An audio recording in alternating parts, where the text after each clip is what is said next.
पहुंची हैं देश के सर्वोच्च स्तर तक, सर्वोच्च पद तक। उन्हें बधाई देने के लिए खुद पहुंचे हैं प्रधानमंत्री नरेंद्र मोदी द्रौपदी मुर्मू के निवास स्थान पर। भारतीय जनता पार्टी के साथ जुड़कर द्रौपदी मुर्मू ने जो राजनीतिक सफर शुरू किया था उसको तय करते हुए वो पार्षद से ऊपर उठी, विधायक और उसके बाद राज्यपाल बनी और उसके बाद आज वो राष्ट्रपति पद के लिए चुनी जा चुकी हैं। जीत हो गई है उनकी स्पष्ट। और ऐसे में प्रधानमंत्री नरेंद्र मोदी और भाजपा अध्यक्ष जेपी नड्डा इस वक्त यहाँ द्रौपदी मुर्मू के निवास स्थान पर जो उन्हें आवंटित किया गया है, प्रधानमंत्री नरेंद्र मोदी पहुंचे हैं उन्हें बधाई देने के लिए। शैलेंद्र, ये हमारे लोकतंत्र की ताकत दिखाता है कि किस तरीके से जमीन पर कार्य करने वाली एक महिला को सर्वोच्च पद मिला और ये पल वाकई अनूठा है। देश के प्रधानमंत्री खुद पहुंचे हैं उन्हें बधाई देने। निश्चित तौर पर बनता और आज एक इतिहास बनता हुआ हम सब देख रहे हैं। आज एक इतिहास का गौरवशाली क्षण जब भारतीय लोकतंत्र में एक आदिवासी समाज से आने वाली महिला को सर्वोच्च पद हासिल होने जा रहा है। और हम जानते हैं कि आप सीधी तस्वीरें देख रहे हैं जब प्रधानमंत्री नरेंद्र मोदी पहुंचे हैं बधाई देने के लिए, साथ में बीजेपी के राष्ट्रीय अध्यक्ष जेपी नड्डा है। निश्चित तौर पर ये जो गौरवशाली क्षण है, आज जो गौरवशाली दिन है, पूरी दुनिया को भारत ने दिखाया है कि हमारे लोकतंत्र की जड़ें कितनी गहरी है। हमारा जो सबसे विशाल लोकतंत्र, सबसे पुराना लोकतंत्र, दरअसल वो दुनिया को दिखा रहा है कि किस तरह से यहाँ पर सभी समुदाय के सभी वर्गों के प्रतिनिधित्व का ध्यान रखा जाता है और किस तरह से आदिवासी समाज से आने वाली महिला सर्वोच्च पद तक पहुंचती है। तो निश्चित तौर पर आज का दिन इतिहास में सुनहरे अक्षरों में लिखा जाएगा और हम उस इतिहास बनते हुए दिन देख रहे हैं। देश भर से जो तस्वीरें आ रही हैं वो आह्लादित करने वाली हैं, वो उत्साहित करने वाली हैं। शैलेंद्र, यहाँ पर दर्शकों को ये भी बताना चाहेंगे कि जब राष्ट्रपति चुनाव के आंकड़े स्पष्ट हुए जिन्होंने ये दिखा दिया कि द्रौपदी मुर्मू ही अगली राष्ट्रपति हैं देश की बन रही हैं, उसके बाद पहली बार इन दृश्यों के माध्यम से द्रौपदी मुर्मू मीडिया के सामने आई हैं जब प्रधानमंत्री नरेंद्र मोदी खुद उन्हें बधाई देने पहुंचे हैं। और जैसा कहा जाता है अभी तक वो बीजेपी की थी लेकिन अब वो देश की राष्ट्रपति बनने जा रही हैं। निश्चित तौर पर वो देश की राष्ट्रपति बनने जा रही हैं और हम जानते हैं कि एक ऐसी राष्ट्रपति बनने जा रही हैं जो आदिवासी महिला समाज से आती है। और निश्चित तौर पर उस गौरवशाली क्षण को हम सब महसूस कर रहे हैं और पूरे देश में जो तस्वीरें आ रही हैं वो भी दिखा रही है किस तरह से लोगों में उत्साह है। और हम देख रहे हैं कि तस्वीरों के जरिए जो भारतीय संस्कृति है, जो आदिवासी संस्कृति है, उसकी भी झलक दिखती है। और ये दरअसल आज का दिन इसलिए भी महत्वपूर्ण है कि आप देखें कि देश में पहली बार होने जा रहा है। तो निश्चित तौर पर उस लिहाज से भी आज हम देख रहे हैं कि सभी इस बात को समझ रहे हैं कि भारतीय लोकतंत्र में एक नया इतिहास रचा गया है। भारतीय लोकतंत्र ने दुनिया को दिखाया है इन तस्वीरों के माध्यम से, इस फैसले के माध्यम से, इस चुनाव के माध्यम से कि किस तरह से भारतीय लोकतंत्र की जड़ें दिनों दिन निरंतर गहरी होती जा रही है और मजबूत होती जा रही है। तो निश्चित तौर पर वो गौरवशाली क्षण, वो गौरवशाली दिन और इतिहास बनता हुआ हम सब देख रहे हैं। और उस इतिहास में जो तस्वीरें देश भर से आ रही है वो भी ये दिखाती है कि भारतीय समाज में, भारतीय लोकतंत्र में किस तरह से सभी को समाहित करने के, सभी को आगे बढ़ाने के, सभी को उच्च पदों तक ले जाने की क्षमता है और सबका साथ मिलता है, सबका समर्थन मिलता है। और हमने देखा कि न केवल एनडीए उम्मीदवार के तौर पर बल्कि एनडीए सहित तमाम दलों ने खुलकर समर्थन किया द्रौपदी मुर्मू का। और यही ताकत है हमारे लोकतंत्र की और यही ताकत है द्रौपदी मुर्मू जी के व्यक्तित्व की भी। हमारे साथ इस वक्त अशोक टंडन जी जुड़ गए हैं, वरिष्ठ पत्रकार। अशोक जी, देश की अगली राष्ट्रपति हो रही हैं, बन रही हैं द्रौपदी मुर्मू। ऐसे में जिस तरीके से आंकड़े आए हैं और जिस तरीके से सूत्रों के ही लिहाज से, लेकिन जो बातें सामने निकल कर आई हैं कि क्रॉस वोटिंग हुई है, बहुत सारे अन्य दलों के विपक्ष के नेता भी या सांसद भी हैं जिन्होंने द्रौपदी मुर्मू के पक्ष में वोट किया।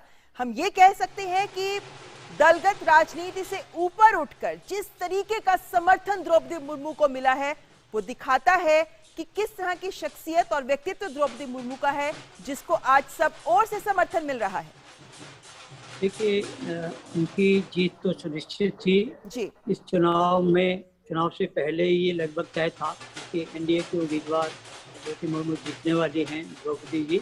लेकिन ये मुझे बहुत सहज लगा कि यशवंत सिन्हा जी ने उनको बधाई दी है और अपनी हार मान ली। देखिए, यशवंत सिन्हा जी की हार तो उसी दिन सुनिश्चित हो गई थी जिस दिन पश्चिम बंगाल के मुख्यमंत्री ममता बनर्जी ने द्रौपदी मुर्मू के नामांकन पर ये कहा था कि अगर हमें पहले पता होता कि द्रौपदी मुर्मू ही एनडीए के उम्मीदवार होने जा रही हैं तो शायद हम अपना निर्णय बदलते। तो ये जो एक तथ्य सामने आया, इससे एक चीज स्पष्ट हो गई कि विपक्ष ने जो अपनी एकजुटता का प्रमाण देने के लिए यशवंत सिन्हा जी को खड़ा किया था, वो एकजुटता तो तितर बितर हो गई, तहस नहस हो गई। क्योंकि ममता बनर्जी के बयान के बाद लगातार हम देख रहे थे कितने ही क्षेत्रीय दल उनके समर्थन में आते गए और इसी कारण से उनकी जीत और ज्यादा सुनिश्चित हो गई। मेरा मानना है कि उनको 65% से ज्यादा मत मिलेंगे।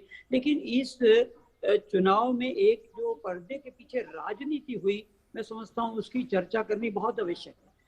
ममता बनर्जी ने पहल करके एनडीए के उम्मीदवार से पहले विपक्ष का उम्मीदवार घोषित कर दिया और वो उन्होंने इसलिए किया कि वो शायद कांग्रेस के मुकाबले में एक विपक्षी एकता की पहल करना चाहते। ये आमतौर पर माना जाता है कि जो प्रमुख विपक्षी दल है जैसे कांग्रेस है, उसको ही पहल करके विपक्ष का उम्मीदवार तय करना चाहिए था। और आमतौर पर ये भी देखा गया है कि विपक्ष हमेशा अपना उम्मीदवार सत्ता पक्ष के उम्मीदवार के बाद तय करता है। तो यहाँ कहीं ना कहीं ममता बनर्जी ने कांग्रेस को मात देने के लिए ये चाल चली थी। और दूसरी एक और चाल जो विपक्ष की एकता के नाम पर चली गई थी, मैं यशवंत सिन्हा जी का सम्मान करता हूँ, बहुत वरिष्ठ नेता हैं, लेकिन उनको विपक्ष का उम्मीदवार खड़ा करने के पीछे भी एक राजनीति थी कि आप भाजपा के पूर्व में रहे हुए नेता को आप अगर खड़ा करेंगे तो ऐसे कुछ ज्ञानवान लोग विपक्ष में इस तरह की रणनीति बना रहे थे कि शायद एनडीए में और मोदी खेमे में कहीं बिखराव दिख जाए और हो सकता है कि कुछ भाजपा के लोग भी यशवंत सिन्हा को मत दें। लेकिन हुआ पूरा उल्टा, भाजपा और एनडीए तो एकजुट रही लेकिन विपक्ष तितर बितर हो गया। तो ये जो पर्दे के पीछे रहा, मैं समझता हूँ कि कांग्रेस पार्टी ने ये जो पहल ममता बनर्जी को करने दी, ये एक बहुत बड़ी भूल थी। क्योंकि अगर कांग्रेस अशोक जी, आपने चूंकि टीएमसी की बात की है तो टीएमसी जाहिर है कि विपक्ष की एकता राष्ट्रपति चुनाव में तो खंडित नजर आई ही हमें, लेकिन उपराष्ट्रपति के चुनाव को लेकर भी ये जो विपक्षी एकता तार-तार होती नजर आ रही है, क्योंकि आज टीएमसी ने ये भी स्पष्ट कर दिया है कि वो उपराष्ट्रपति उम्मीदवार जो विपक्ष का है उनके भी समर्थन नहीं करेंगे। उन्होंने कहा है कि वो एब्सटेन करेंगे वोटिंग से। देखिए, यही चाल की ओर मैं इशारा कर रहा था।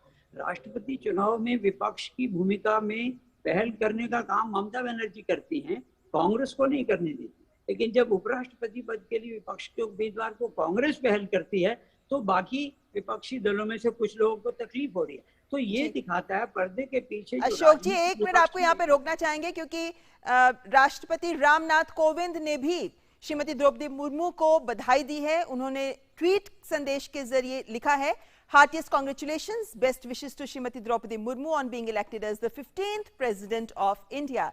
तो श्रीमती द्रौपदी मुर्मू जो देश की राष्ट्रपति बनने जा रही हैं, उन्हें वर्तमान में राष्ट्रपति श्री रामनाथ कोविंद जी ने उन्हें बधाई दी है। देश की 15वीं राष्ट्रपति बनने जा रही हैं वो, और इसे लेकर राष्ट्रपति रामनाथ कोविंद ने उन्हें बधाई दी है। तो जाहिर है अशोक जी की ये बधाइयों का सिलसिला शुरू हो गया है और लगातार सोशल मीडिया के माध्यम से और व्यक्तिगत रूप से भी द्रौपदी मुर्मू जी के पास जाकर बधाई दी जा रही है। प्रधानमंत्री नरेंद्र मोदी खुद पहुंचे हैं द्रौपदी मुर्मू जी के आवंटित निवास स्थान पर उन्हें बधाई देने के लिए। इसके लिए गर्व की बात है, भारत के लोकतंत्र के लिए गर्व की बात है, हमारे संसदीय लोकतंत्र की परिपक्वता का नमूना है। पूरी दुनिया देख रही है कि भारत जैसा लोकतंत्र पंक्ति में अंतिम अंत्योदय, देश के समाज की पंक्ति में अंतिम व्यक्ति को भी सर्वोच्च स्थान दे सकता है।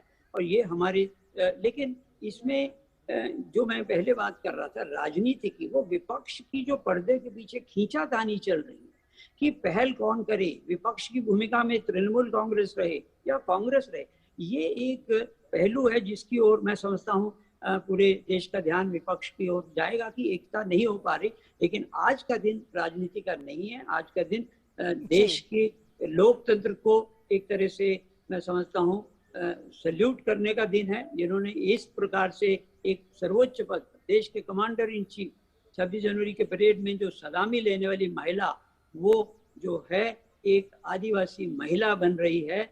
ये भारत और भारतवासियों के लिए बहुत सौभाग्य की बात है और ये हमारे देश के लोकतंत्र की परिपक्वता का एक बहुत बड़ा उदाहरण है, जिस पर सबको गर्व होना चाहिए। जी अशोक जी, क्या हम ये भी कह सकते हैं कि जिस तरीके से द्रौपदी मुर्मू जी को राष्ट्रपति के उम्मीदवार के तौर पर बीजेपी सामने लेकर आई, उसके चलते हम ये भी मान सकते हैं कि ये भी एक तरह की सशक्त राजनीति का उदाहरण प्रस्तुत करता है कि एक ऐसे उम्मीदवार को सामने लाया जाए जिसको हर ओर से समर्थन मिल सके।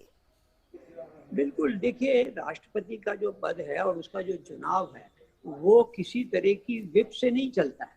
पार्टी की जो नेतृत्व का निर्णय, ये एक अंतरात्मा की आवाज से कोई भी व्यक्ति वोट दे सकता है। और आज हमने देखा कि कई ऐसे जिन दलों ने समर्थन किया तो किया, लेकिन बहुत से ऐसे दल हैं, उसमें राष्ट्रीय दल भी शामिल है, जहां पर सांसदों या विधायकों ने पार्टी लाइन से हटकर एनडीए के उम्मीदवार को वोट दिया है। वो इसलिए कि समाज में जिस तरह से पिछड़ा वर्ग और बहुत ही निम्न